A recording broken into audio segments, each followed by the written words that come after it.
This is easy, and I'll retell this story, but that's how I got into Section 8. And I've since acquired 5 properties in like the course of a year, because of all the promises or all the things he alluded to that made that attracted me have come true. And so I'm like, this is it. I'm going after this as hard in the paint as I can.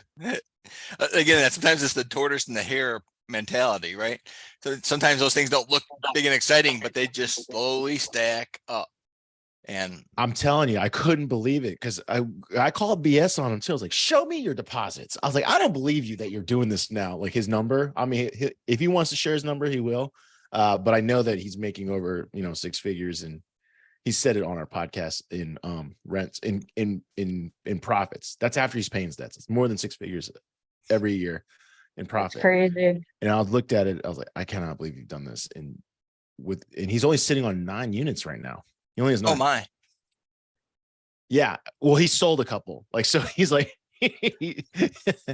so he taught me, and then he was like, oh, well, all these other people want to learn from us, because other people were like, well, can you guys teach us? And so we put together that program. Excellent. So we have some people coming in. So I just want to officially kick off the show. Again, thank you everyone for coming and joining us here tonight. It's not our usual Thursday night, or it is our usual Thursday night. This has been a crazy week. We've had on one Monday and Wednesday, and here we're finally on our usual show, and I feel out of sync, but this is great. We have a cool guest tonight, Albert Chou. He's Ciao. Section 8 Secrets. Is that correct? That's right. And prior to, and a couple other things. Yeah. And a couple other things. And I looked at the other thing, as I was Facebook stalking you today, it was mission.org. And I know it's not what Cindy wanted to talk about today, because she brought you on just for the Section 8 part. But I thought what you had done there was really kind of a neat story as well. And maybe we'll get into some of that. So, and again, thanks everybody for showing up. I see a lot of the familiar faces. So hello, everybody. Lots of people start trickling in halfway through. It's okay. So Albert, your background, kind of when you started your journey, wasn't really into real estate. Is that correct? Not at all. That's correct. Not at all. So I co-purchased a piece of property with my brother in 2005, and I had not purchased another property of any sort other than the primary house I live in until early 2022. So only a year and change, I started getting into Section 8. Prior to that, all my background for everyone listening is in technology and small businesses related to technology. Shane hinted at it. I am currently the host of a podcast called IT Visionaries. It is run by a company called mission.org, and it is a tech podcast. We do over 2 million downloads a year. I get to meet some of the tech leaders. My background is in tech. That's where I met my business partner, Mike. We exited that software company in 2015.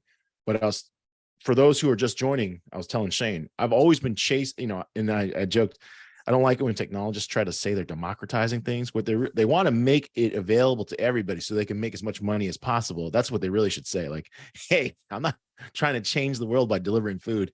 I want everyone to order food through my food delivery app so I can make as much money as possible. I mean, that's really what they're doing. You know what I mean?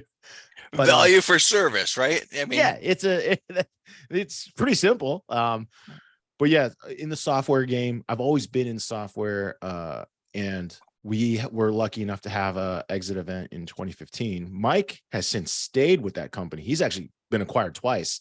I left and brought the knowledge and expertise I had to other small businesses because I enjoyed that windfall event.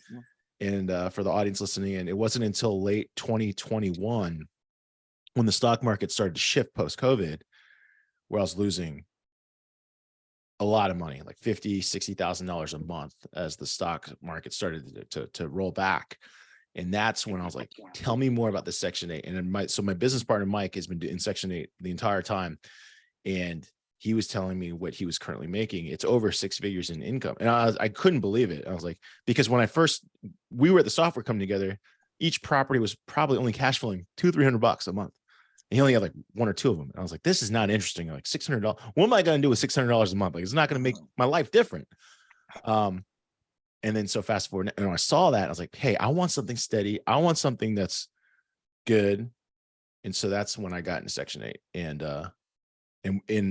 I learned it really fast, and started acquiring properties pretty fast too. I've picked up 5 this year, or since then, in a 12-month period. So Excellent. I'm sorry. So the Section 8 just for those who are listening, because I know you and I talked, Albert. Yeah. This is our first. This is our like part 1. Part 1 is with Albert. Part 2 is with Mike, and Mike started section8secrets.net. Is that correct? That's correct. It's section8secrets.net or section8secrets.com. Both of them go to the same place, but it's his book. So it's my background in technology and marketing, and his book and his principles, which I followed. I basically followed to a T, and then it was so good for me. I was like, all right, I'm going to get more. So section8secrets.com or section8secrets.net, it doesn't matter. It goes to the same place, is our training book.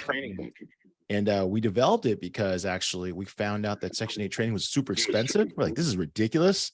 So we charge $8 a month, and you probably only need it for 3 months to get good. I don't even know if you need it that long. People put like it's great knowledge. Don't get me wrong. These are just some of the things I'm part of. Yeah. So like, it's great knowledge. Don't get me wrong. I think it's a tremendous, we've uncovered a lot of great things in there, but these people that are trying to sell courses for like thousands of dollars, you don't not need that. You just do not need that. Yeah, that's awesome. That's awesome. There, put your information there on the side, those couple Cool. of websites. Yeah. I also own an agency, if anyone's curious. dieseljackmedia.com. We do commercials for a lot of different businesses and video shoots, so I'm involved in a lot of things, but I've invested quite a bit of my personal money that I've earned from these businesses back into Section 8 real estate. And I guess I'm here to tell everybody why that is and why you should look into it some more. Well, I'm very excited. So you have a wide range of topics that we could discuss tonight. Where would you like to start, and where would you like to go tonight? Well, I think the first thing is explaining a little bit about why I chose it, and then go from there. Because on top of the money's nice, don't get me wrong, but I think what a lot of people are missing is time and effort. So I thought I could share a little bit of that, and then kind of answer any questions regarding the philosophy I ran, the model I ran, and I'll share with everyone how much time it takes me. I think I'm making now, like, I don't know, $3,000 or $4,000 an hour doing this. Really? I'm not talking about the training. I'm talking about the rental income. Oh, Wow. That's awesome. The training, I mean, the training's, I don't make that much money on the training because it's $8 a month. But you're saying, but for the amount of time you're putting in for the rentals and the rentals, income, it's once they get set up and running, it's easy to do that. Yeah. So let me. I'm sorry. I wanted to just say something. The reason, I mean, why I'm very interested in Section 8 and why I telling Shane, because we just bought this mobile home park, right? Yep. And I just want to be able to combine the real estate and to be able to give back to these people that need housing. I see these people are so desperate for housing, and in Oklahoma, right, there's a wait list. There's a wait list for Section 8. So how can I incorporate these into our mobile home parks? There has to be a great way to do that. So sorry, that's why I'm, all gung-ho. Yeah, so let me kind of give everyone a little background, and then we'll kind of walk up through the investment thesis, the hypothesis, how it's executed, answer some questions so people can know more of the why. So I'll kind of share a little bit of the why, because if you align with me, then the how is easy.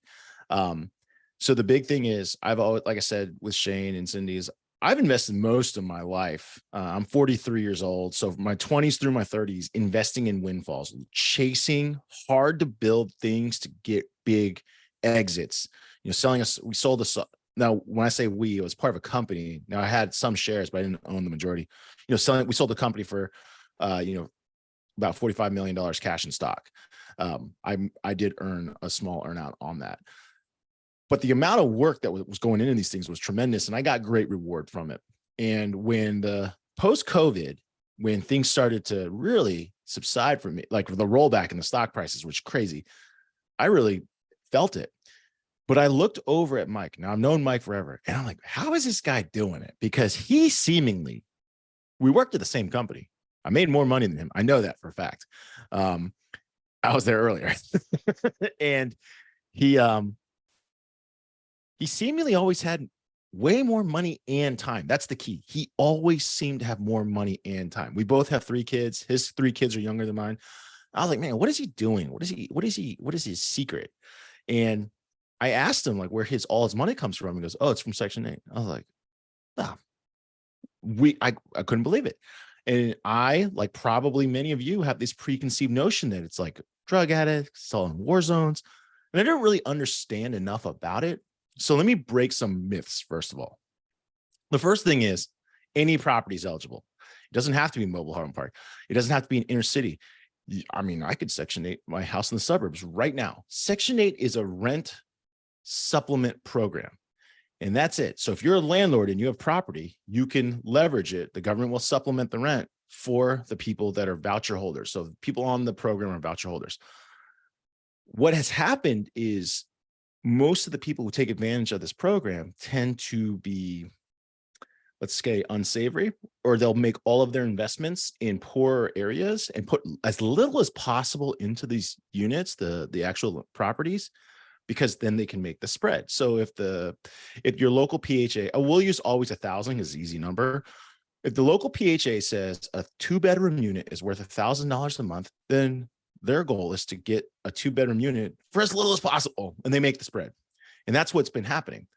So when Mike talked to me, most of Mike's properties are in Old Orchard Beach. That is that's like a vacation town. I was like, what do you mean you Section 8 in a vacation town? And that's when he shared with me, where do you think the service workers have to work in these vacation towns? They need a place to live too. So we'd start talking about, so it doesn't even matter. So some people have asked me, for example, well, what happens if a different political party takes control of the state or control of the country? He's like, it doesn't actually matter, because these towns that we invest in, they require service workers. So whether it's a Democratic or Republican-led political party, they need people to live there and service the area. And so he said, number one, I go after only vacation towns, basically. I was like, why not think of that? Okay. So he gets property appreciation on that. Then Section 8 is designed to cover what is considered 40% of the available units in your town. Let's start with a county. So whatever, they basically take a database of all the public market rents. Let's use that 2-bedroom again. And if it turns out that $2,000 is what it fetches for 40% of the units, like if $2,000 would cover 40% of the available listings, that's where the rent goes to. So I was like, wait a second. What do you mean? And so I can tell you that our units in Maine, 2-bedroom units, collect $2,230 per unit. You're shaking your head. You're like, I cannot believe this. I'm very familiar with the New England area, because that's where I went to school. I lived there for years. It's a beautiful town. You would not think. It's a gorgeous town. I'm sure it's completely packed now, because it's almost summertime there. Or it is summertime there. And it's gorgeous. Yes. So he's like, well, you invest in high, fast growth. Like, you don't have to go at high growth, because you can, of course, get straight cash flow. But if you get in, and what happens is you'll get property appreciation in addition to a faster rent. So I can tell you, for example, there are properties that are in Maine right now. They're fetching $22.30 a month, and they've appreciated. I mean, I'll show you my financial. I bought the unit for $205 last summer. It's now retailing at $240. Wow. Because vacation towns go up in retail value so fast. And so I was like, wait a second, I cannot believe this is happening. But that doesn't answer the other thing. So that's all on the money side. The other thing I noticed is time. I was like, how are you have so much time. Like, do you use a property management company? He said, no, I don't. I'm like, what do you mean? You don't even live in Maine. Like, he lives here in North Carolina. And he said, Section 8 tenants, he said, he's got this formula, and we'll share it with everybody. He says, if you find a person who's been on the program for, let's say, at least 5 years, they know what the program's about. They know what a gift the program is. They will do anything to not get kicked off the program. I literally have never had a complaint from my Section 8 tenant. I don't even know if they're there. I don't. It's awesome. They don't complain about anything. And so what he's saying is, like, you're talking about a lot of people. Let's say and I see a couple pictures so far, but so I'm not sure who's in the room. But he said an overwhelming majority of these are single mothers. I was like, what happened? How'd that happen? He's because here I am. I'm new to the scenario. I'm thinking to myself, oh, it's drug addicts, it's whatever. He says, no, dude. He says, do you know how many women have been, like, let's say they get in a bad relationship, an abusive relationship, the person doesn't pay alimony or child support, and they get abandoned. He says, it's so many women who are just looking for a chance to give their kids a chance. And what happens is, if you move them into a good neighborhood, they know this is like the ticket. Like, I can get my chance better than anybody. If you're so he's like, you're become often a product of your environment, right? So if you're around other people who don't care about the property and are, let's say, negative influences, you become that way too. And he says, if you put them in like a nice community, you won't hear a word from them. And I was like, are you telling me that all your units are occupied by single mothers who don't complain? He's like, they don't say anything. Wow. And it's not because he's a bad landlord. That's not the case. So the quality of the unit actually is controlled by the government. And I was like, what do you mean? So for those who listen that don't know, in order to be on Section 8, there's two people the government is evaluating, the landlord and the tenant. And to make sure these things match, they come inspect your place once a year. So you're not going to have a hoarder. You're not going to have people that dilapidate the unit, because if you are, I don't know if you know this, if you're evicted from the program, you're evicted for life. You can never come back. The wait list, Cindy, as you suggested, is huge in every state. In Maine, it's 7 years. It takes 7 years to get onto the wait list. Then he told me, if you get approved, most of them only have 120, most PHAs only have 120 to 180 days for you to find a place. If you do not find a place in 120 to 180 days, you go to the back of the line, start over. So if you don't get a place in 120 days, you might not come. You might have waited 7 years. No one takes your voucher. 120 days later, you're going to wait another 7 years before you come back. What's a PHA? It's called a public housing authority.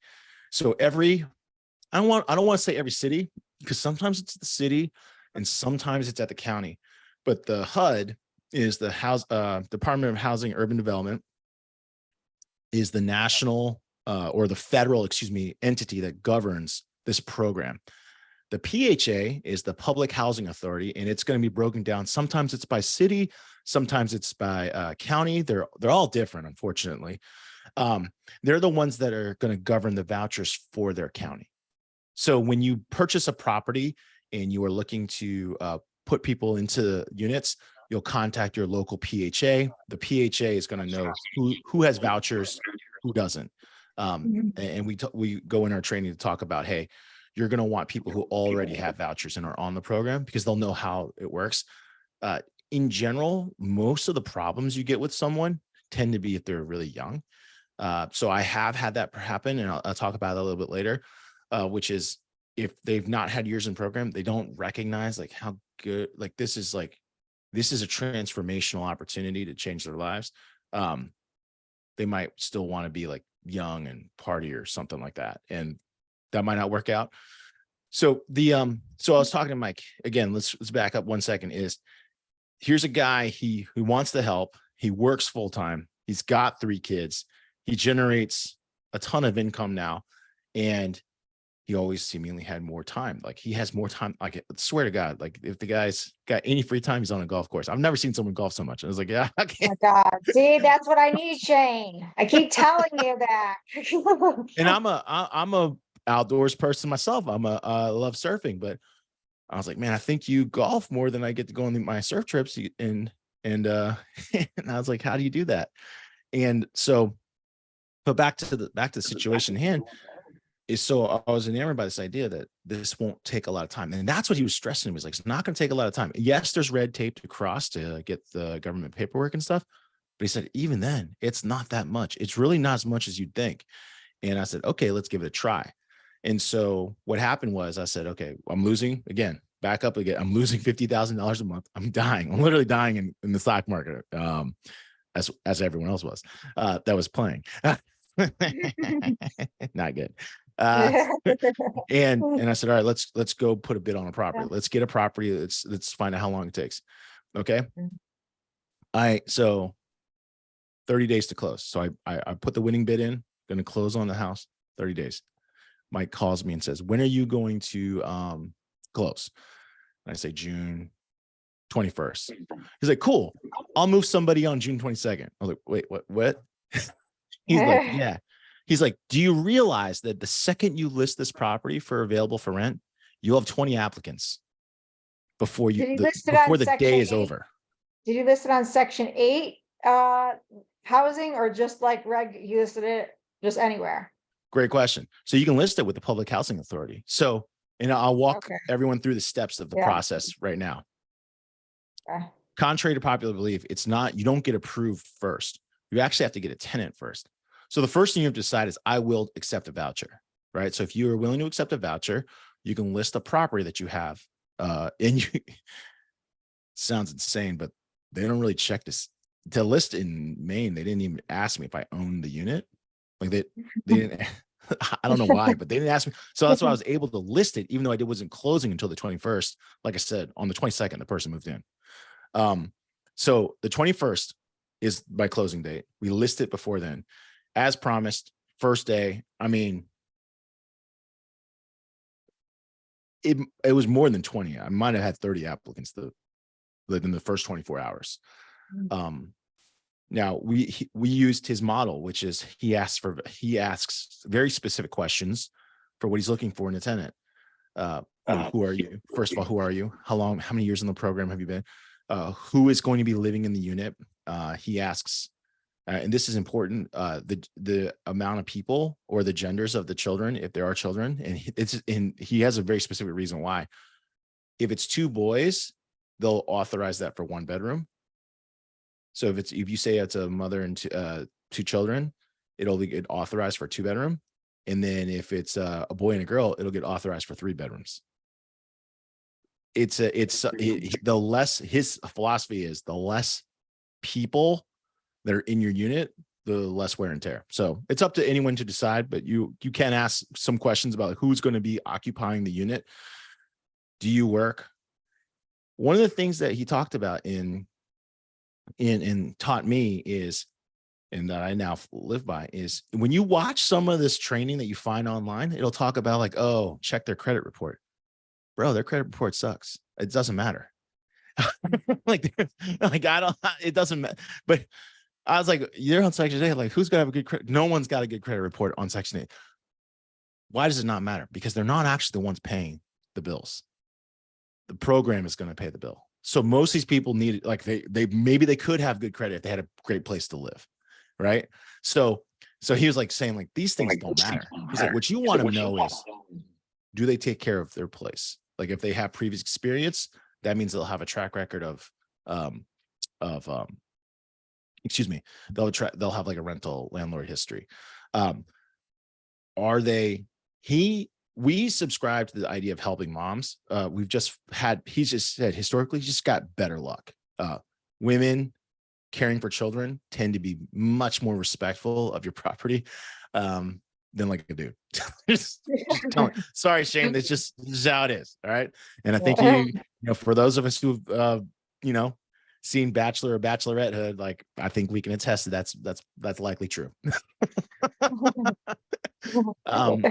So we list the property. When we get these applicants, and I meet my person. Excuse me. You can phone screen just like you would if you were renting anything else. You know what I mean? You're allowed to talk to the person.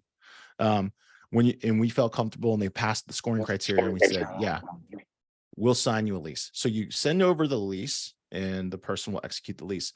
Once the lease is executed, you submit that with their paperwork to the Public Housing Authority. Once you have proven that you have a voucher holder that wants to be in the program, only then do they do the next step, which is they'll set up a home inspection. So there's home. I'll answer Celeste's question in just a moment of subsidy. The HQ, the home quality standards, it has different types of checks. So the checks are more for like safety. They're not cosmetic checks, which is also how he taught me. And now I apply the same principle, which is if there's a problem in your unit, you're better off replacing it with long lasting, durable materials and not worry about aesthetics, because the aesthetics don't matter. So they said, like, somebody like, oh, if I had this, I could get a higher rent. No, the rent is set. Okay. So he said, carpet's bad, replace it, like put in LVP so that you don't have to replace it ever again. And so on. And so like, he's taught me all these different So investments. Albert, I'm sorry to cut you. So you have to find the tenant first, then they do the inspection, right? You got to have it. You have a signed tenant first, and only then will Got they it. approve the inspection. The Okay, inspection just is going to making be for safety, and they'll also give you a checklist of things. If you there's I forget the term, but there's like a pass, there's a fail, and there's an in between. There's an in between, like a partial pass. I don't know how to describe it, but what it means is like they've identified a few things. If you get it fixed, it's fine, but it's safe enough for the person to move in. So what they're looking for is actually safety. So once it passes inspection, that person can move in the next day. And then because you've already submitted paperwork for the PHA, at that point, they just ask for your direct deposit and stuff like that. And the person is awarded a HAP. This is the HAP determines what the person's responsible for. So Celeste, I believe, asked the question. So how they calculate the voucher holder's portion of rent is based upon a series of formulas: how much income they currently have, how many children or dependents are they currently supporting, are they able to work, are medically unable to work, and so on. And so housing assistant, shoot, I got to look it up again. I just always call it a HAP. What is it? Housing assistance payment. It determines how much the state or the PHA is going to pay and how much the voucher holder is going to pay, the housing assistance payment. So when they issue the HAP, what they do is they evaluate the person in their current situation. Some people have to pay more, some people have to pay less. It is considered to be 30% of their disposable income. Just so like imagine like they're making, I'm gonna make up a number, $1,000 a month, right? So they're making $1,000 a month, but they support a couple of children.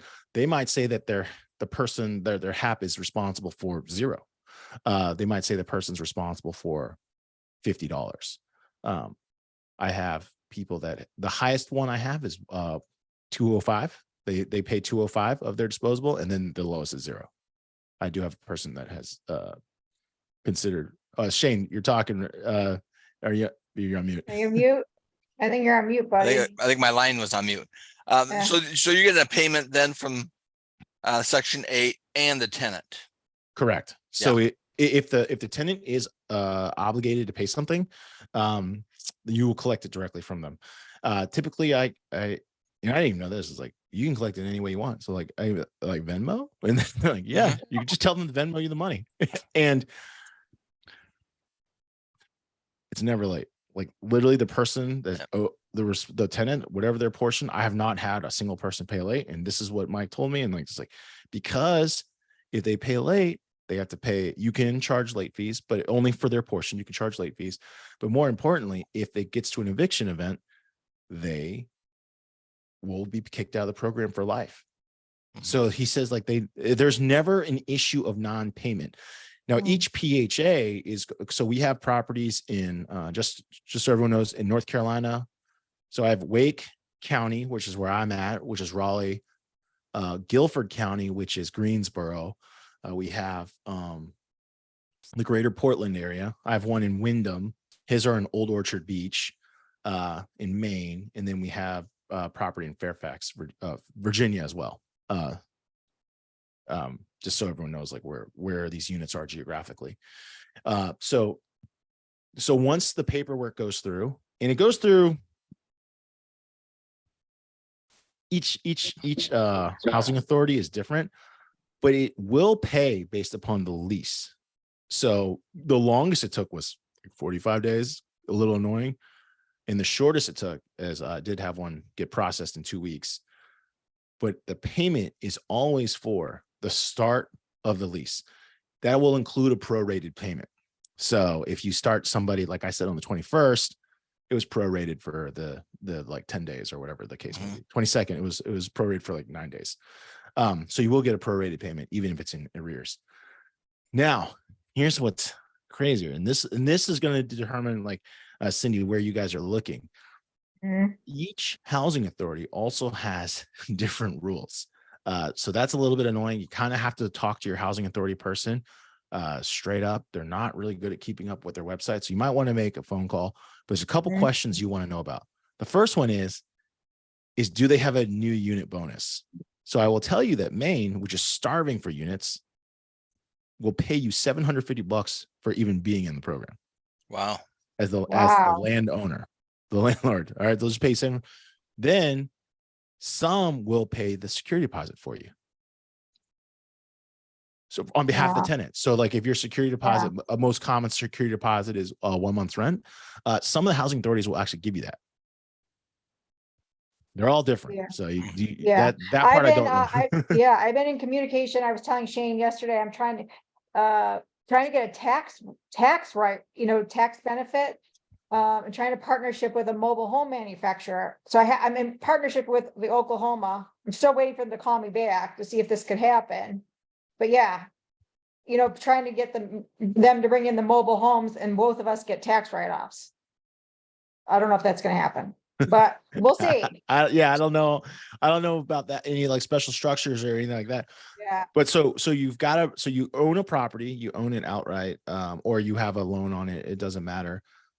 The next thing is once you have your tenant in place, once you've identified the tenant and you've passed HQS, which is Home Quality Standards Inspection, the HQS people will say that they will come back every single year. So you get a built-in free inspection. Now we recommend purchasing places with an HOA. At first I was like, Mike, what are you talking about? HOAs cost money. He's like, no, I don't think you understand. He's like, HOA is going to be your landlord property manager on the ground. And in your lease, you can actually write that they have to follow the rules of the HOA. Otherwise, it's a problem. And you submit the HOA. So they're governed by your lease and the HOA. So HOAs might be terrible to live under, but they're great. They're great property managers. Like one of the annoying, for example, I have a unit, it's super annoying. They'd say you can only have one potted plant outside. Now, sounds ridiculous, right? They're very strict, but like they also don't allow junk on the outside, but that also helps the property appreciation. It also helps. It just helps. Like I cannot stress enough how little I've had to deal with anybody of my tenants because they know that because they're governed by the HOA, they can't receive HOA complaints either, which is crazy. But because the HOA might be like, call me and be like, hey, your tenant has a pot outside. Like not even weed. I'm talking about a plant. You know what I mean? They have a potted plant outside. I was like, oh, okay. I gotta tell my tenant, like, hey, you got to pull that inside. They said it's a violation. It's inside. So that's the process. So the hardest part really is acquiring the unit. Now, when I first got into it, like I said, I owned a property with my brother. And even though we had a property manager, the property manager would kind of relay, hey, tenant wants this, wants that. And they also, each year, it was always a problem to raise rent. They always say as a landlord, you should raise rent every year, even if it's a little bit nominal amount, because cost of maintenance, cost of raw material, everything that's involved in maintaining a property generally goes up every year. Okay, here's where I cannot stress enough. This is the coolest part. Section 8, again, it is starving for landlords, right? So they themselves, Section 8, will raise the rent every year. So it's not rent. Think of it this way. It's the available payment to the landlord. So what does that mean?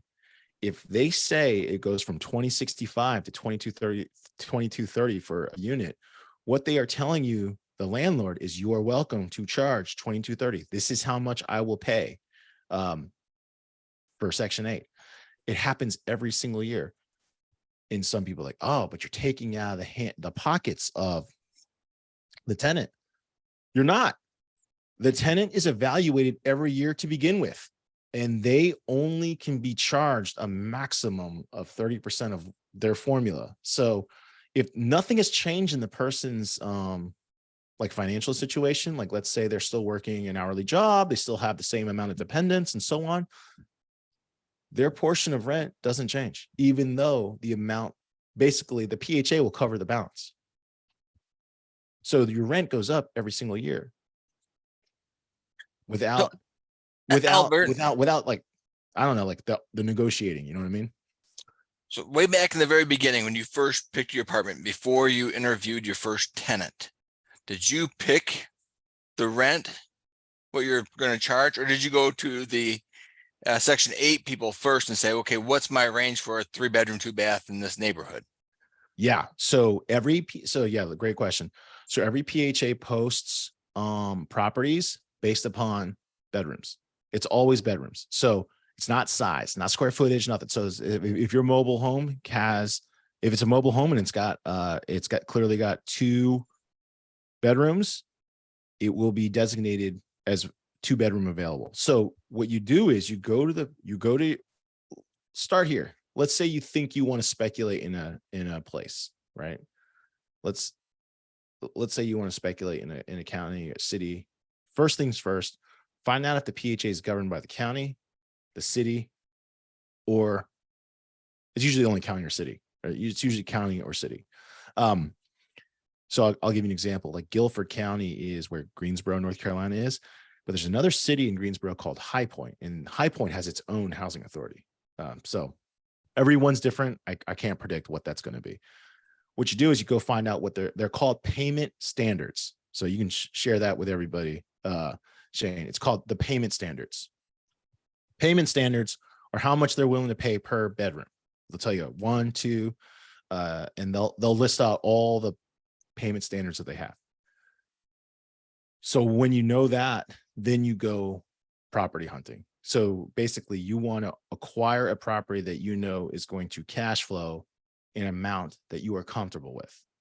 So in general, the 1% rule is what applies. So the 1% rule, if you are buying a place with $1,000 a month of rent, you want to be able to spend 100 times that. So you're going to be $100,000 is your budget for a house. So you take the local rent, or the payment standard. You take the payment standard, multiply it by 100, and that's kind of your budget usually. And that property will cash flow, meaning even with HOA, even with all the stuff on top, it'll cash flow, meaning there's going to be cash at the end of the month for you to collect, in addition to your property appreciation, all that other stuff. So you start with the payments. So start with the county or state, find the PHA's rate. From there, go property hunting, because you now have a budget for how much property you can have.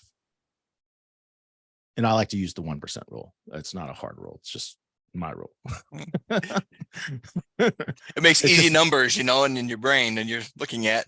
Right. So if you go back to the one I talked about, is 20.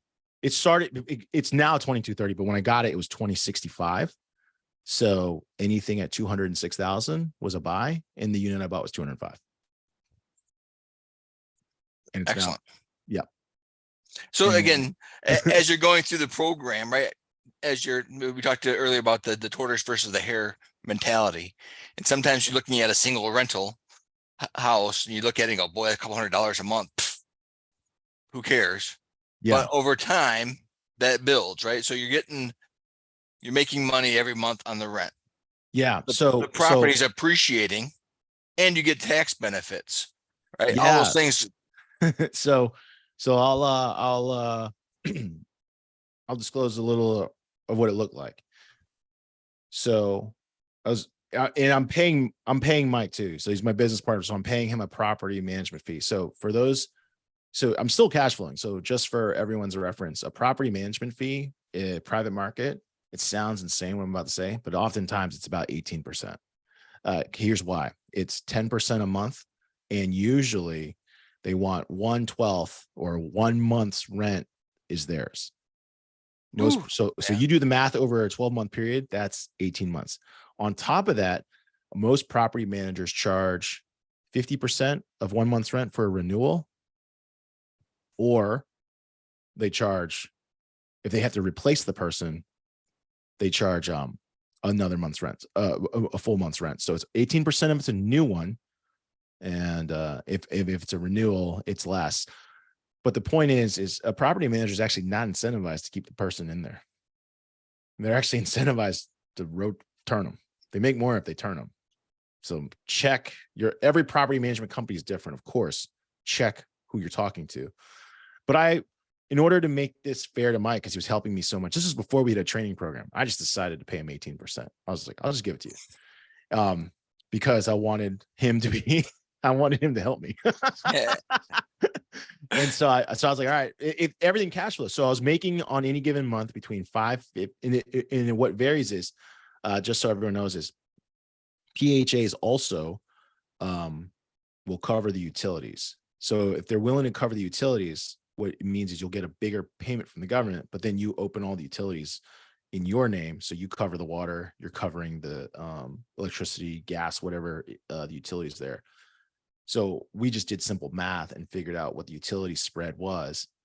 And so we said yes to the utilities. Like I would cover the utilities, and I've been in the black every time. So they're not paying the utilities directly. They're paying you a monthly fee. You said, okay, the PHA electricity's, yeah. You said electricity's going to be $40 and then water's going to be $20 and whatever. And they just pay that on top of the rent. It's baked in. So it's All baked into the payment that the housing authority will deposit for you. So here's how it looked. All right. So the first couple months, because I borrowed some cash. Well, I did acquire the company in cash, property in cash, because I needed to win the bid, but I did refi out some money. So it's like I have a mortgage. So even though I was paying Mike between 330, you guys are like, you am I the best friend ever or what? I don't know, but he's helping me a lot. I was paying him between 330 and 350 a month, just because the utility spread, right? So 330 to 350 a month, I'm paying him. I'm paying my mortgage, and I'm still cash flowing over $500 a month. Okay. Doesn't feel that interesting, right? But then I started noticing the property appreciation. And then when I did my taxes at the end of the year, I couldn't believe it, because it basically said I made no money when I clearly did. Like I could clearly see my bank account had more money. It's like, because the interest minus all the fees and stuff, because I'm covering the utilities, I'm covering the HOA, I'm covering the taxes, I'm covering the interest on my mortgage, and I'm covering my property manager's fees. At the end of the year, when I did my taxes, I said, hold on a second. It says I lost money. I was like, I didn't lose money. I'm looking at my account right now. And so I basically figured out that if I basically can add $8,000 a year of income for every property I add, just about depending on where it is, between $8,000 and $10,000 a year in income. So I just started acquiring properties. I was like this is a game of spreadsheet jockeying. And I was only able to do this because how quickly a person was seated in the place, how little they bought. I mean, like, I'm telling you, I cannot stress enough. This person has never really called, and Mike is with me, right? Like, they've literally called about nothing. They apologized because they changed out the shower head to a better one. Perfect tenant. Like, okay. I was like, all right, that sounds great to me. So then we just started acquiring based on what I could borrow. I acquired as many properties as I could so far, and I plan on adding more each year.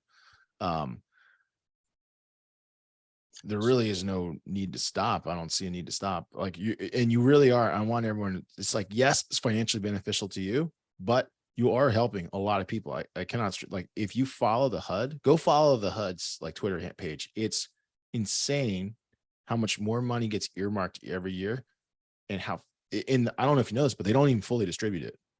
So, Cindy, like maybe the Oklahoma budget for housing, affordable housing is like, let's say $50 million. They might only distribute like 20 of it, 30 of it. That's why they keep raising the rates, because they cannot convince enough people to do this. Celeste wants to know, are you holding those properties in an LLC, or is it in your personal name? How you hold ownership? Great question. So it's in a mix, but here's the benefits of both, right? If you are a person, you are eligible for a traditional mortgage, so 30-year. If it's a commercial LLC, your lending terms are much harsher, much harsher.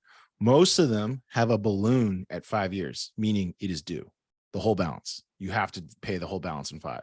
So even if they amortize a commercial loan over 20 years, the balloon is in 5. I would say the only real winners when you go to a one property LLC is the lawyer who is doing your filings, and then your accountant who's also got to file 2 entities. When you're starting, I think it's okay to just get a property in your name and get an umbrella insurance policy, which tends to not be that expensive. So an umbrella will cover both your houses and increase the amount both of your houses are covered for. And in general, we don't advocate, and I do not advocate, please do not be a bad landlord. You're going to be a good landlord. So when you get it told there's a hole in the floor, you got to get it fixed. If there's running water, you get it fixed. In general, there's enough people that live in rented, like the judgments are quite hard to prove, because you have to be negligent in order to even lose a case. You got to be negligence is hard to prove when you're a good landlord. It's almost impossible. It's pretty much impossible. Like you could, like, you would lose in court suing me because you told me the water pipe was broke and I ordered the water pipe to be fixed that day. It's you know what I mean? It's really hard to prove negligence, and there's a lot of protections in place. So you don't really see too many cases against landlords. I mean, the landlord has to do something wrong, like what happened in Florida when, like structurally unsound, and they like don't want to fix it. Yeah, and they knew about it and they still put it off, right? So yeah, you're not going to do that, and so there's not really a need to put it in an LLC, because there are enough protections that have been put in place. Because if it was that easy to sue a landlord, there would be no housing, period. Like no one would have housing. So I don't think it's a problem when you first start. And I do like your thought process there, because you're buying nice houses in HOAs, and that then becomes, if you get a better tenant, if you will, right? Yes. And we had this discussion earlier this week. We talked about affordable housing, right? And some of the thoughts that come around that word, affordable housing. Well, it's really just like workforce housing. Think of it that way, right? People are out, they're trying to make a living. And the way the housing market's been this last 10 years, some people just have a hard time buying into a house. Yes. So you're giving them through a process, right? This is the government assisted process to give them into housing, to get their life back under control, hopefully to get them on to the next phase of their life, whatever that may look like. But I agree with you. Those people that are in this program for even a short period of time, they recognize that this is a golden egg for them, right? This is something that's a lifeline that's kept them from whatever it was before they got them to this point, right? Sometimes it's a harsh part of life. And one of my tenants she was living in the basement of a house. So that's the other thing is, I don't know if you know this, but you can subsidize, like if it's like a standalone unit in your house, you can apply and possibly get approved. So she was living in the base, like cohabitating a house with a standalone basement. So it had its own entryway, own plumbing, everything. It didn't have to share with the upstairs. You know what I mean? So they were renting a house like that. So the owner of the house, so this is how like someone who's a really great tenant gets displaced. The owner of the house sold, and then the new person didn't want to honor Section 8. So now she had nowhere to go. So she was actually in a homeless shelter with her daughter. That's how I met him. That's how I met them. Wow. Yeah. You know, you go from that situation, you're an angel, right? It's that person, right? You think, well, they just came out of a shelter, moving to a beautiful home. That's a life-changing event for them. Yes. And so what happens in like a vacation town, and this is where like the program, in my opinion, you can really take advantage of the program if you want to own nice property. So like me and Mike have a philosophy. We do not buy things we don't want to, we would not live. Like I want to, he actually bought, next week, he'll tell you, he bought in a part of Raleigh that's more violent. And he was at visiting his property when a shooting occurred. And he's like, and he just said, if I don't want to be there, I don't want to be responsible for people there. Like, this is not good. I'm selling the unit and I'm just going to buy a unit and move this family to the new unit. Like, oh, there you go. Yeah. That's what he thought to himself. Right. So he's like, I'm not, because he didn't want to own it either. He's like, I don't want to be there. Right. I don't want to be there. So there's no way she wants to be there either. You know what I mean? So we only go after, and he taught this to me, you go after primo meaning it's like, it's in a nicer area. It's going to be closer to a place that's appreciating. So if you take a town like Old Orchard Beach, just so everyone knows, Old Orchard Beach is like a beach resort town, but it's in Maine. So beach season, very short. So a lot of people that work there, they don't have any work all winter long. So there's a lot of housing, and I'm familiar with that concept too, because I live near the Outer Banks and not near, I mean, I live 3 hours to the Outer Banks, but the Outer Banks, the chain of islands off the coast of North Carolina, very famous for its beaches and family resort style. But they had the same problems every year. They don't have enough workers, not enough people come, because you can't make a living working only 4 or 5 months a year. You know what I mean? So they have to have some form of government assisted housing. They can't live without it. And so they want you to help the people that live there. So because the government can't afford to build and house, just so everyone knows. Like that's the concept. They can't afford to build and house everybody. So they need people like yourselves to house some of the people and invest your cash into a property. But by putting it near a vacation town, its appreciation strength is stronger. That's awesome. How it goes. So like for people that do the cash out refi concepts, like you'll be, so like for everyone that's not familiar, in general, you can refi, I believe up to 80% of the home's value. So if you buy in an appreciating area, and let's say it goes like my property, it goes from 200 to 240, you just created another $30,000 you could possibly pull out. Now I'm not pulling it out now because interest rates are really high, but that's another $30,000 of equity I could extract if I wanted to. And that would be in that, for those who are not familiar, extracting equity from a home is, it's like the ultimate cheat code. It's not income and it's not taxes income. It's just money. It's like the ultimate cheat code. Yeah, exactly. So like if you have a $100,000 house and you extract $80,000 of it, you'll have $80,000 in the bank, and the IRS will say you have $0 because it's a loan to yourself that you're not paying back. The tenant does.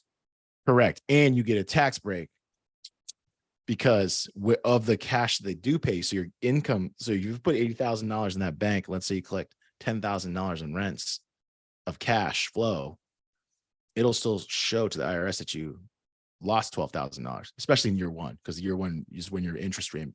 So you'll have, it'll say you have less money than you have than you put in by a lot, which is, the tax laws are written to own real estate. And I don't think those are going to change, because last time I checked, the people that are making the votes, they own a lot of real estate. They own a lot of real estate.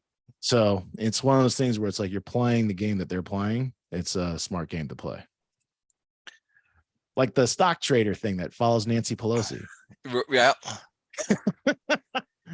What's Nancy doing? Oh, really? Okay. NVIDIA? Yeah, there's a reason that she's buying all those shares. Oh yeah, she Yeah. buys Nvidia stock, and then the Chips Act gets announced. So, Oh, hey. that's Well, crazy. one We're of the Ameri- things that you just said that reminded me, I had to flip back to my notes that I got off something you had said on one of your other Facebook or websites was movers move and waiters wait. Right? Yeah. So when we were putting together this training material, I was like, because he asked me, and there's a third member of our team who does a lot of our technical stuff. This guy's name is Luke. So just so you guys know, Luke is the ultimate waiter. And if you ask him what he's waiting for, it's funny. He has no clue. And so the philosophy, Shane, is movers move and waiters wait. And what we say is the people that think that they can wait and or time the market, they can't do either. And what they're really good at is just waiting. And so we said, all right, let's do a historical analysis and figure out if this philosophy is true. And so we took a look at the stock market, the housing market. And for those of you not familiar, 2007 was the peak. And then 2008, the housing crisis begins. It actually falls all the way until 2000. So the average home price in North America kept falling until about 2011 to 2012. That was the very bottom. And since then, it has risen consistently. And then when COVID happened, it went through the roof. Okay. So the question was, okay, well, what would have happened to somebody if they had purchased in the peak of housing prices, 2007, but we compare them to somebody who purchased a home at the trough, 2011, 2012 timeframe, who is better off today? And so the idea is, yes, you would have overpaid for a house. But remember, you have to make your decisions, in my opinion, based upon cash flow. Cash flow is the total amount of profit you will have at the end of any given month. So if cash flow is the actual profits that you are going to bank. If you are banking profits, you are not actually losing anything. So what we said was, if you banked all of the rates, so then the next question is, did rates FMR, which is what the PHAs offer for rents, so the Public Housing Authority, the Department of Housing and Urban Development, they set the rates. Did the rates for rent for Section 8 go up or down as housing prices went down? They went up. So every year you made more rent, which means if you're on a 30-year fixed loan, which at the time, that's the only thing available, like, because it used to be adjustable rate mortgages, and they're just like, kill that product. That's so 30. So your costs are kind of fixed. They don't really fluctuate that much on a year-to-year basis. And so what happens is your rents keep going up because the HUD keeps raising the rents because they need more people in the program. Housing prices are falling, but the rents are rising. That's exactly what happened. So what would have happened? Well, by the time the person who is, let's say, exceptionally good at buying property buys the property in 2011 or 12. So let's go up to 100,000 again. So the rollback, for those of you guys don't know, is between 25 and 30%. So let's say 30% rollback in price. You bought your house at 100. He bought or she bought their house at 70,000, but it took them, 4 or 5 more years to do that. So 4 or 5 years, they have no cash flow. 4 or 5 years, you have cash flow. You have increasing cash flow each year. So in year 5, there's a $70,000 house available, and they have perfect timing. They pick it up. Are they better off than you? Not really, because you have enough cash to buy one too. So you have 2 houses now, and you get one at 70, and you get one at 100. So you have $170,000 of real estate. They have $70,000 of real estate. Your cash flow just more than doubled. Now, instead of making that $500 a month, you're gonna be making $1,000 a month, maybe even more. So the amount of cash that compounds, like kind of like what Shane says, is like, and I couldn't believe it. Like, and we said, like, let's look at any time horizon. So the program's only been around since 1983. But let's look at any time horizon where housing prices fell. Would you be better off waiting? And we could not find a moment where you'd be better off waiting. Then we said, what about waiting for interest rates? It says interest rates don't matter because you are going to make your purchase decision based upon cash flow. So that's the key here. So if someone's asked me, Well, if interest rates go to 20%, what will you do? I was like, you'll have to find a place where a 20% loan makes sense. Otherwise, you don't do the deal. But because you are looking for, and there are places that cash flow, no matter what the interest rates are. So right now, for example, the Fed just announced yesterday that they're not going to adjust rates for a little bit, right? So there's people that are like saying like, oh, the Fed's raising rates. Like, I'm going to wait for them to roll back. Bro, you're going to be waiting for a long time because they say they're not touching them for at least 2 years. So this concept that you can time the market is a fallacy, because also think of it this way. In 2011 or 2012, when the prices rolled back 30%, how many people raised their hands and said, this is the trough? Or did they say it's going to keep falling? Literally no signs and indications that the housing prices are going to rise. They just fell 30% over the course of 4 or 5 years straight. No increases in housing prices. I'm telling you, almost nobody recognized they were in the trough. So what happened? Right. You ended up missing the trough too. So what were you waiting for? Like you said, as long as your cash flow is good, even if the interest rates are 10, 12%, right? If Yes. the property is good. The good news is if they ever come out of that interest rate hike, okay, there's another bonus for you. You can refi the house, you get the spread, Correct. and boom, your profit is even more. So that's a bonus. As long as the cash flows today and pays the bills today, it doesn't matter. Yeah. Yeah. And I mean, I hope so. If it drops, I will get more. I've taken on the philosophy that I'm just never going to stop. I'm just going to not stop buying. That's so one of the things that someone asked me was, and not in the chat, but asked me previously in another conversation was, well, why not? What about STRs? Because that's something that a lot of people get excited about, short-term rentals. Because you'll read a lot of stuff about how short-term rentals generate more income. And I said to myself, that's probably true, but I've never met someone who says they work less because they have an STR. STR is high labor, high fees, high everything, high equipment replacement, and renters, short-term. Because I live near Outer Banks. All the neighbors who do short-term rental, they have horror stories of. So you are banking a lot more on the people treating your property nicely in STR.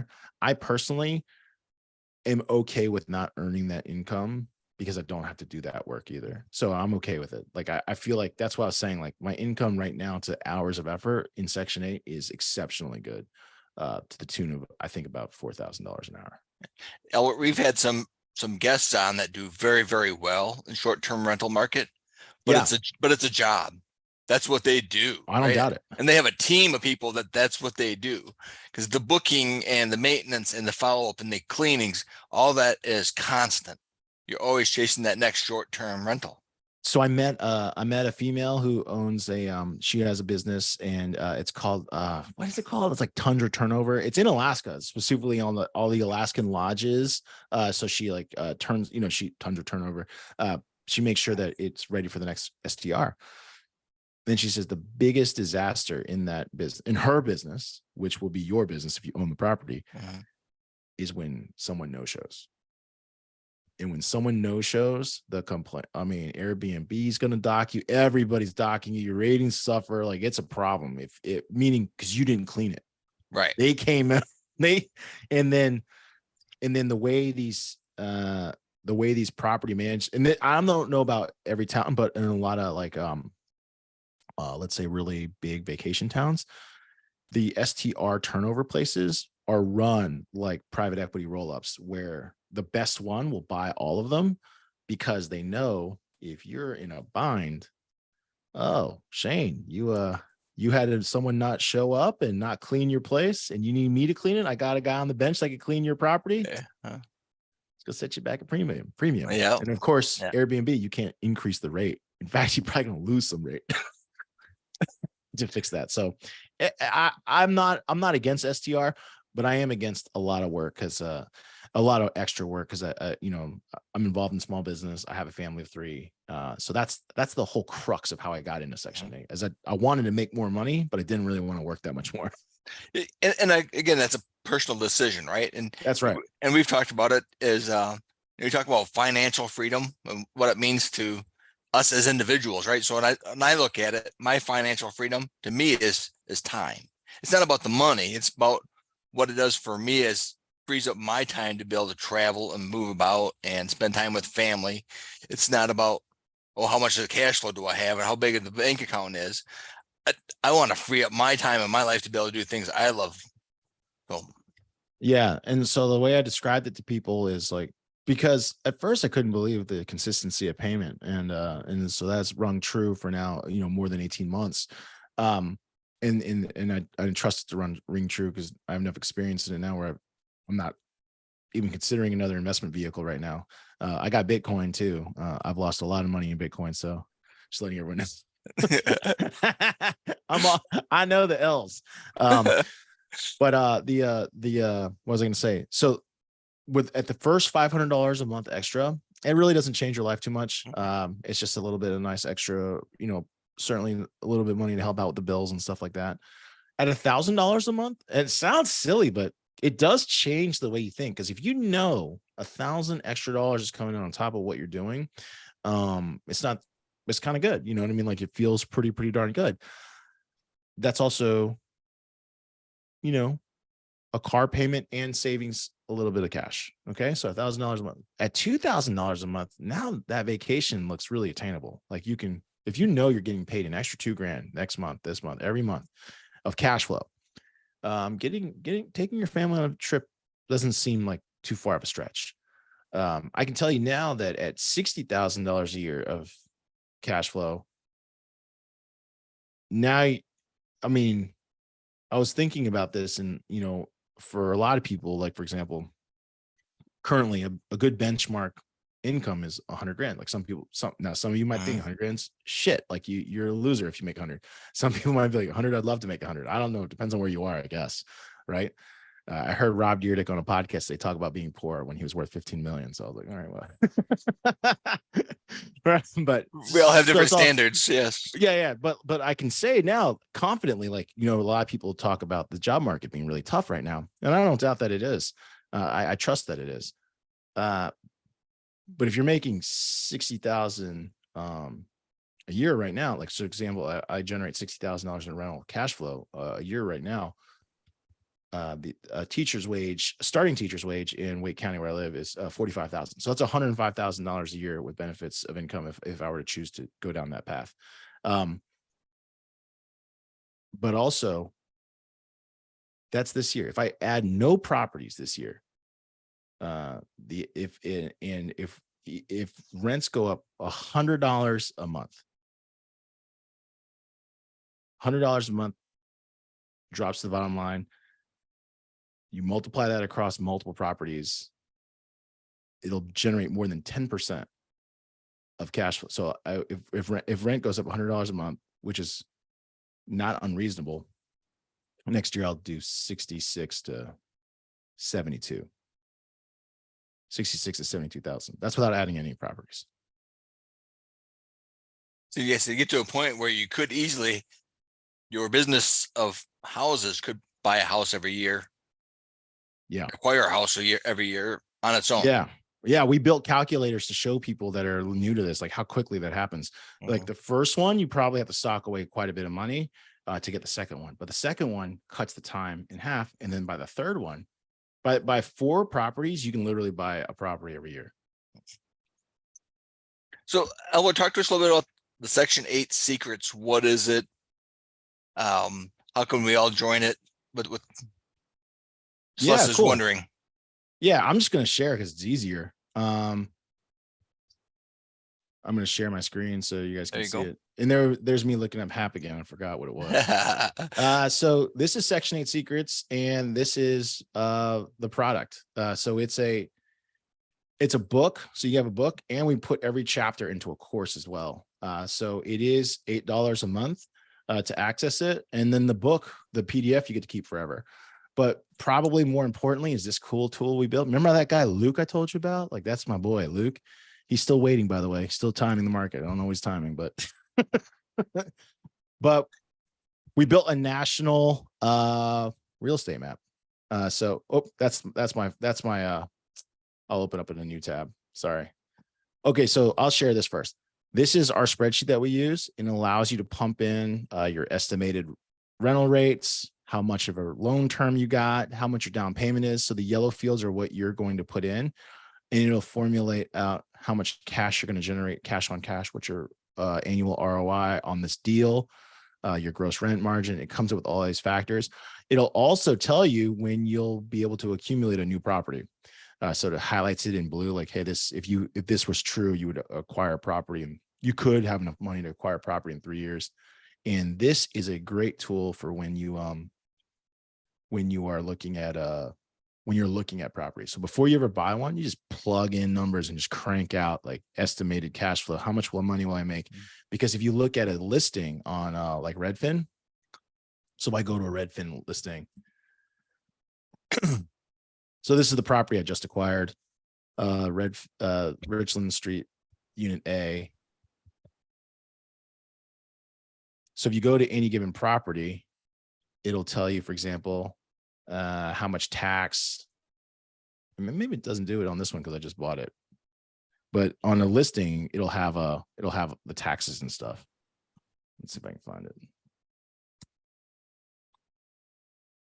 Yeah, right here. See, so it'll tell you, it'll break down the tax for you and give you an idea of how much all your costs are going to be on this unit, and it'll kind of set the stage like, okay, this is good or not good. So we allow you to forecast that. Now, the other thing is, you might say, well, where do I buy something? So we have this tool called the Analyzer, and this is a national tool. So this is based upon the HUD's website. Now, your local PHA might actually have a different number. So right off the bat, green is a state where there's a lot of counties that meet the 1% rule. I saw Oklahoma on that list. Yeah. So it's, we're not a true software company here, but you can see here, like, for example, this is looking at the national average, but if I were to look and click into Oklahoma, which is green, it'll show you right out the gate the counties that generate the most number of properties that meet the rate. So right now I'm looking at Oklahoma, Comanche County. It tells me the FMR 629, or for a 2-bed is 815. For a 3-bed, it's 1158. So if you do the math 100 times, so if you find a 2-bedroom unit for $81,000, it's going to cash flow. Even though rent right now is, mortgage. So it's like super fast, helps me, in my opinion, make decisions. So you can, of course, test out your county and neighboring counties. Like, maybe you don't want to hire a property manager. Maybe think, hey, I want to do it myself to start. I want to get something closer to me. That's totally fine. So we put together these tools of how we think about and evaluate properties. Excellent. And then it also comes with, I don't want to sell yet. I don't want this to turn into a sales call, but we do. And if you see a lot of funny videos, it's because I own that creative agency.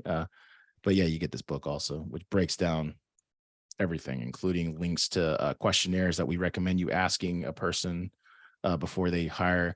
This is the study we did of adjusted housing index to show you that, hey, it doesn't matter. Just buy the house. Don't be a waiter. Yeah. Well, you can wait, but yeah, we estimate and we mapped out every scenario of income, and you just cannot catch somebody who's actively generating cash flow. Because the only way to catch them is you also assume they do nothing else, but they won't. Right. Because once you start, you'll find out. Because if something is easy, this is the truth about everything. If something is easy to do and extremely positive to your life, you will keep doing it. That's a fact. Whereas if it's hard to do and it's positive to your life, you might not do it, like exercise. You know what I mean? Like, you might exercise a lot for a month, but it's like, oh man, can I do it for a full year? It's a lot of work. But if it's easy to do and extremely beneficial, your probability of continuously doing it, very, very high. Awesome. I do appreciate it. Yeah. And I did sign up for the website earlier today. So let's go. We're going to check it out. Yeah, we say, and I do believe this. I mean, we probably don't even need 3, but after you do your first deal, you probably don't need the training anymore. You just don't. Yeah, you guys go to the website and there's a big giant button in purple that says sign up today. And the guide is immediately sent to you. So yeah, don't. I'll say this before you sign up for whatever $5,000 training that you might be looking at. Sign up for ours. Spend the $8. If you feel like we're not informative enough, you can spend the $5,000. There's nothing wrong with taking that baby step, right? Yeah. Dip the toe in the water. Right. We just thought $8 is the best $8 you'll probably ever spend. Yeah, it costs us $200 a month to keep the site active. So, just make a little bit so we don't have to pay for it. But we thought it's pretty useful because it is. I mean, it really is. The more people that are into this, the better, in my opinion. Well, we've had a few people that have joined us that weren't here in the very beginning. So I just wanted to, anybody have any questions at this point for Albert? Yeah, chat or verbalize.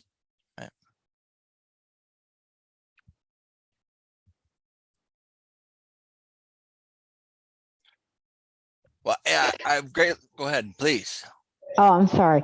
Albert, hey, listen, I am just really blown away by your presentation, and I just loved your heart and your attitude for helping people. Okay.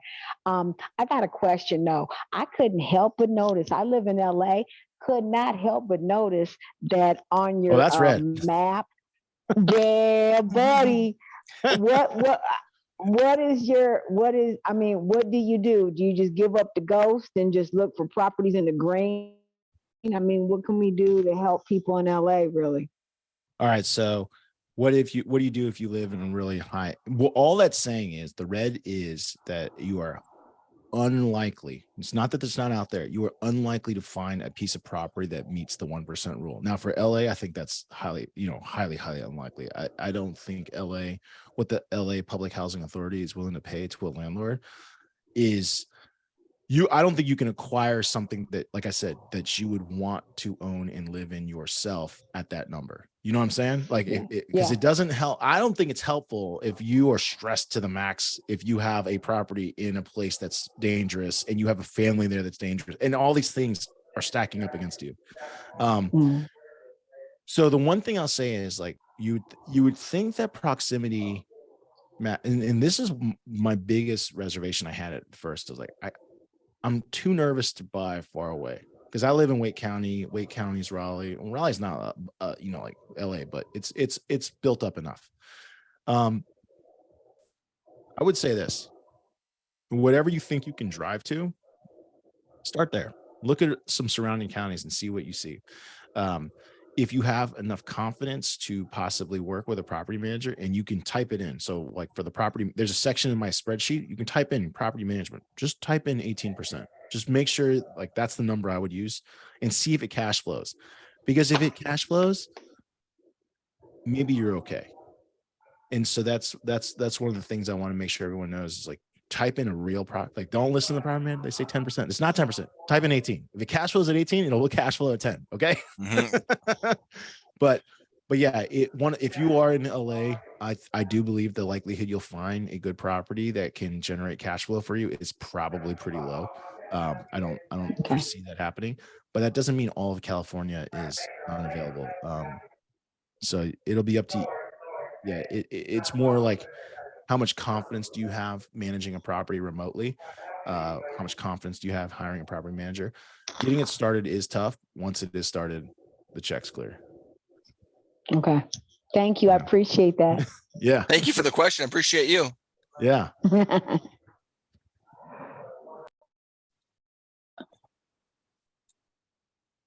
No need to apologize. Hi, I have a question. This is Celeste. Hi, Celeste. How you doing? Hi, good. Thank you so much for this. I have learned so much and I'm very impressed and I just can't believe it. This is crazy. I have a question because when I was looking for housing for my father, who I thought could possibly be Section 8, I was very disappointed because it seems like all the single mothers with kids, people with disability, all of them, they get first dibs on the vouchers per se than, someone that's just, an older person that, doesn't have any of that. But it just seems that for like our purposes here, it wouldn't really matter because there's so much out there, right? There's so many people out there with vouchers anyway, right? But how do you help these people that, like my father, that couldn't get it, because then there's a waiting list, right? And by the time they That's call him, correct. he's probably, not around anymore. Yeah. I mean, I feel for you. We've felt the same thing when I did lose a in-law and my grandmother to dementia or Alzheimer's, and it was the same kind of concept. Like, I don't know if you know this, but like, there's no the nursing homes, they're not equipped to. They call it memory loss. They don't, like, some of them aren't equipped to take memory loss patients. And then Yeah. if your memory's so far gone, they won't even consider you. Like, you have to have something. And so, as far as helping him, I don't have an answer for you. You know what I mean? Like, it is true that the wait lists are super long. They definitely favor like families, and also the application windows are small. You'll hear about it. Like, they're opening windows, boom, we're closing it. Like 20,000 people got on the wait list. Yeah. That's to be evaluated. That's he didn't get nothing. You're just on the wait list. I don't know the answer to that, but I do know this. If you focus on helping the people that you can help and you are cash flow, it certainly helps. I'm not going to say that it's going to in any way cover what your father needs, but it'll go a long way if you can do this over a couple of years to build up your own income to then not need another program to help. That's the way I think of it. It's like, if I'm able to help, then I can.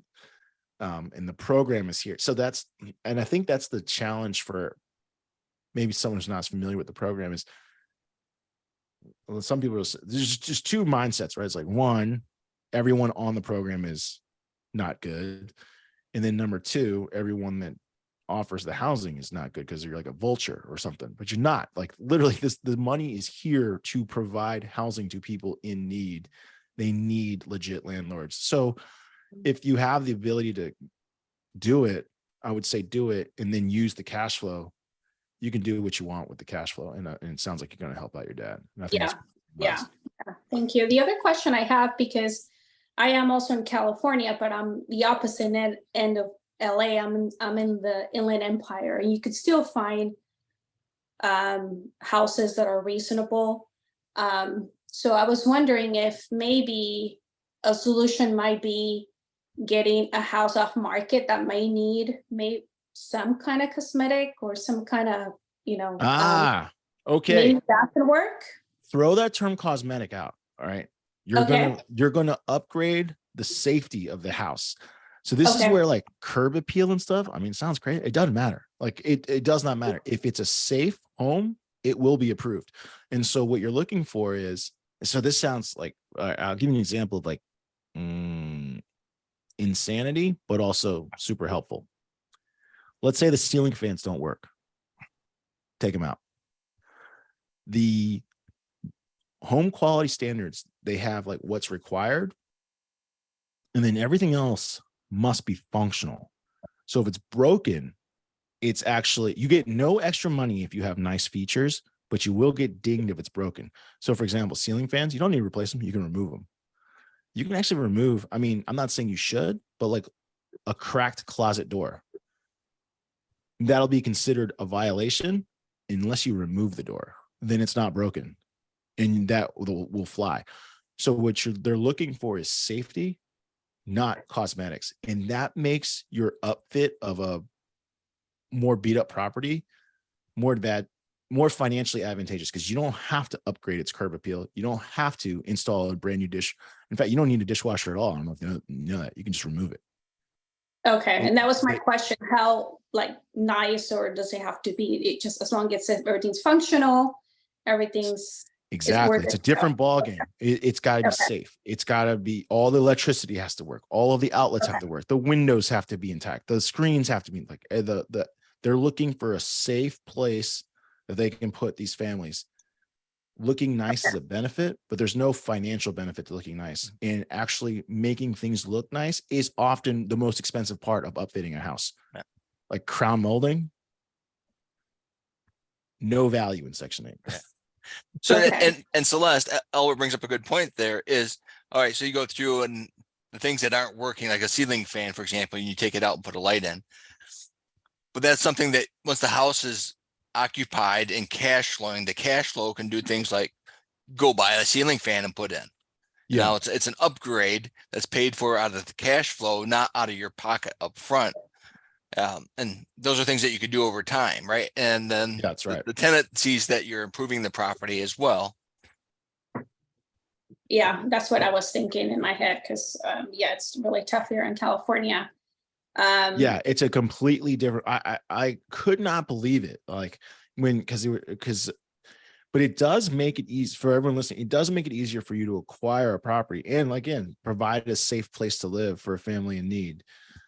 You got to admit, like crown molding, that's nice, but there's no impact on safety, right? And so, in a private market rental or a short-term rental, having crown molding will matter.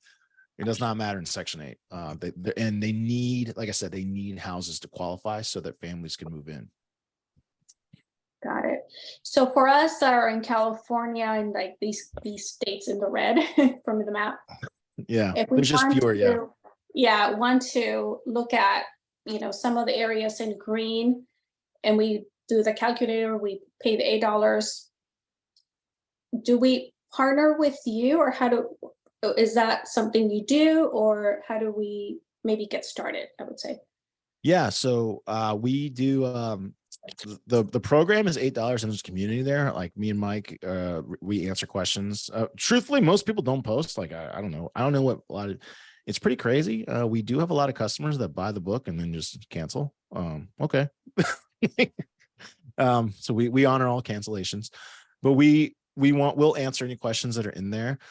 We do have we do have a private consult fee, which will work with you for a year, which will meet with you once a week and kind of walk you through everything private and one-on-one in your situation.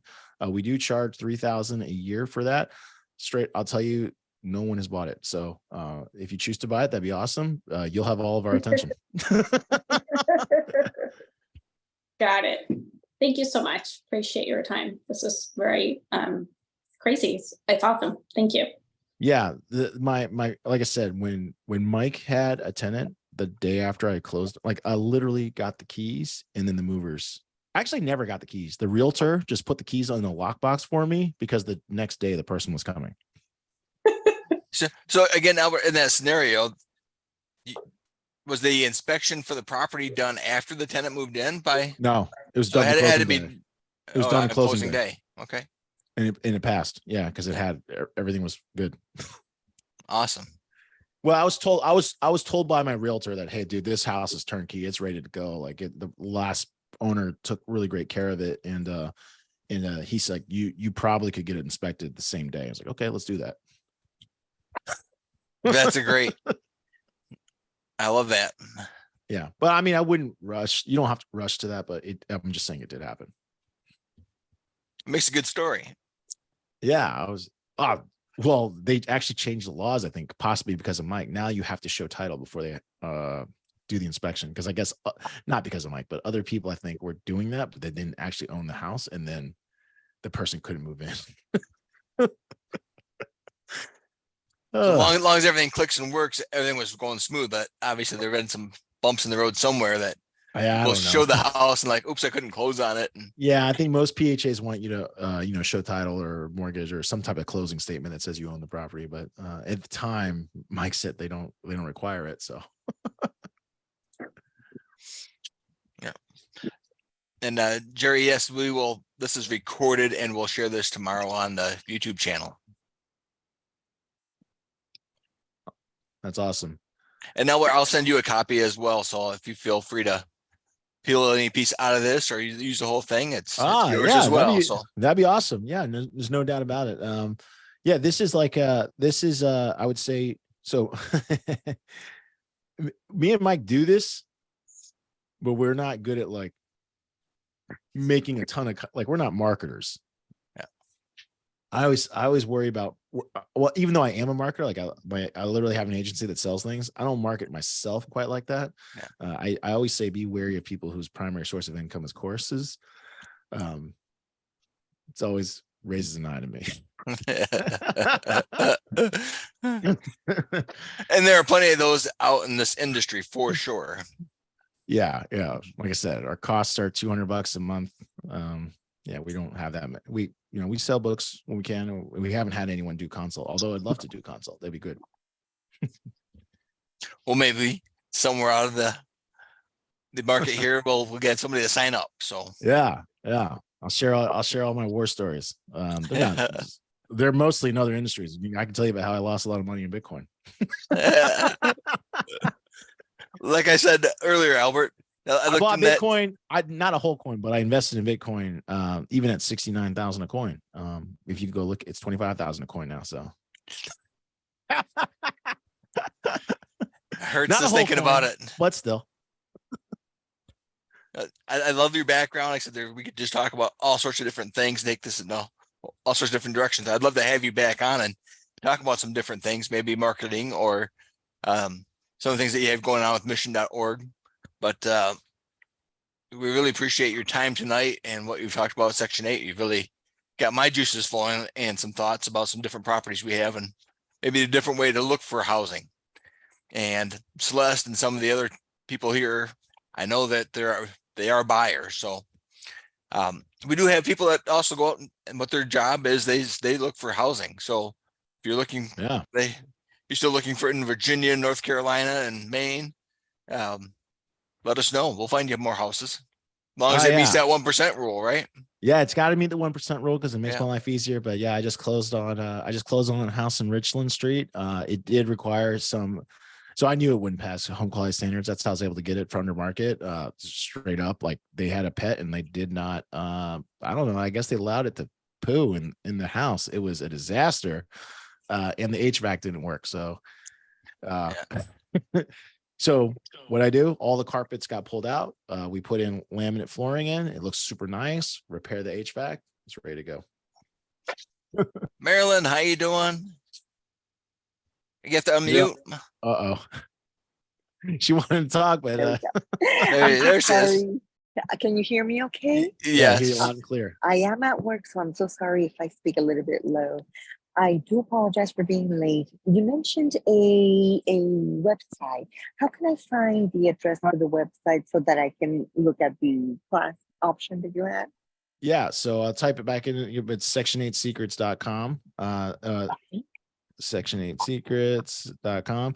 And there's just, it's it's a fully online course, and all of the digital tools are behind the paywall. And as soon as you pay, you get the book. And a lot of people just buy the book. They just cancel. But I told the crew before you showed up that the reason why we started the course is because one, people kept asking us, specifically Mike, how do you do this? And he got tired of answering. So he's like, let's write a course together. And we were hoping just to, cover its costs. And it's not our primary source of income, but it is super informative. We're not here to lock you into a contract. We just so join. I'm excited. You'll find no bad reviews about us. That's awesome. Thank you so much. I appreciate you both. Thank you, Marilyn. Appreciate you. Thank you. Let's see. I want to unmute myself again.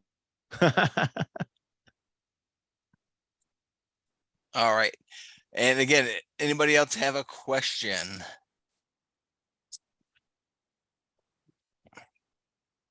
Yeah, someone wrote, I'm in SoCal. Yeah. So real quick,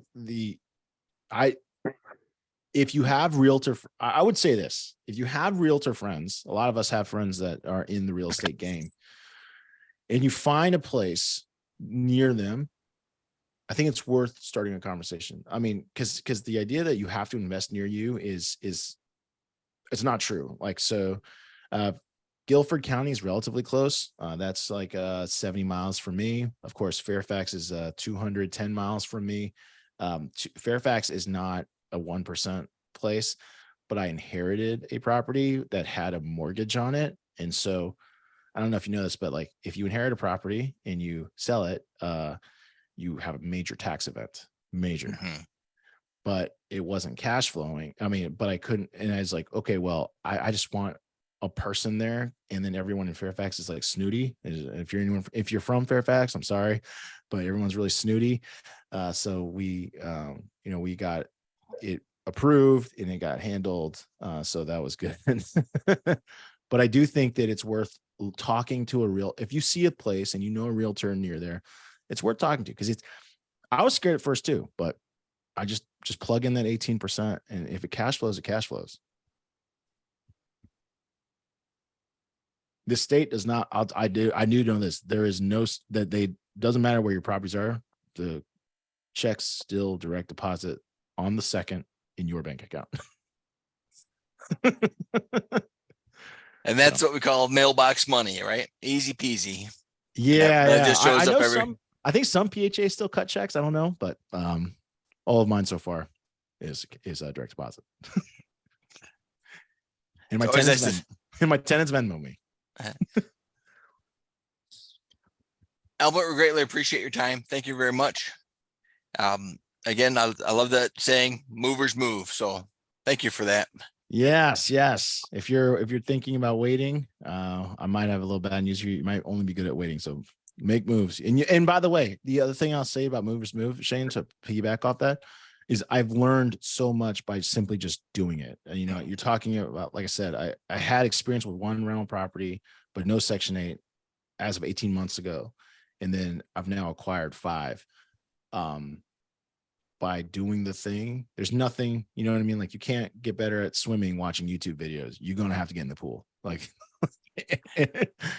in Section 8, because the rent is guaranteed, that's what makes it safe. Excellent. I greatly appreciate it. Thank you very much. Thanks, everybody. And hopefully we'll see you again on the show sometime soon. Yeah, hit me up whenever. Yeah. All right. Appreciate it. Bye, everybody. Thank you very much. Have a great Bye-bye. night. Thank you. Thank you for having me. Thank you. This was so good. Thanks, everybody.